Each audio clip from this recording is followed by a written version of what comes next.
Speaking of anybody better than anybody else, the Good Buddies and Pockets were in the back. And FTR interrupted them and called them comedic backyard idiots.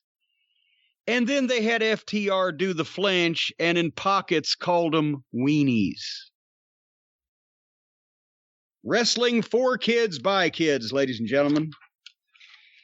And here's what I was talking about. If we thought that the visual of Jericho and Cassidy was crummy, at least Chris Jericho was in the visual, even though he's looking more and more like he spent a lot of time floating in that mimosa. He's still a star. Now you have on national cable television our little dog Pockets taking on a masked, miscellaneous, interchangeable member of the Dork Order known as Number 10. And this visually, the sight of this, the state of this. Can anybody turn this television show on and see this and take it in any way seriously? Or does it just look like kids playing around?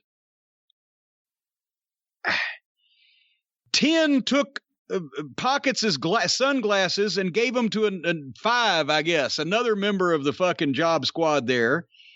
And watch the way they start the match. Pockets goes over to the job guy with his glasses and then stands there and looks over his shoulder and waits for 10 to clobber him from behind.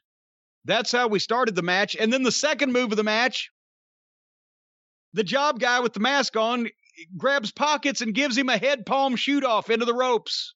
That was the second move. The first move is the guy standing there looking over his shoulder, waiting for the guy to hit him from behind and doing nothing. And the second move is a head palm shoot off. And I wrote, where did they get this garbage talent? A halfway house for meth addicts? Or goddamn Home Depot parking lot amongst the unemployed?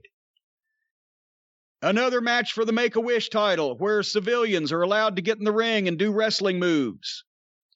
Pockets, of course, dove off the top on all the heels and then dropped the jobber on his head in a completely unsafe manner that would have killed a full-size grown adult. But thankfully, none of the jobber members of the Dork Order are full-size grown adults, so this didn't hurt this guy. But he just picked him up and then just sat down and let go of him.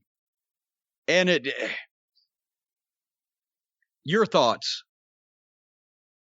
I think Orange Cassidy isn't for me. I think the Best Friends suck. I didn't care about the match. That promo before the match really bothered me. The idea that FTR would flinch. Yes, it's flinch. Flinch. Would Tully Blanchard and Arn Anderson have flinched?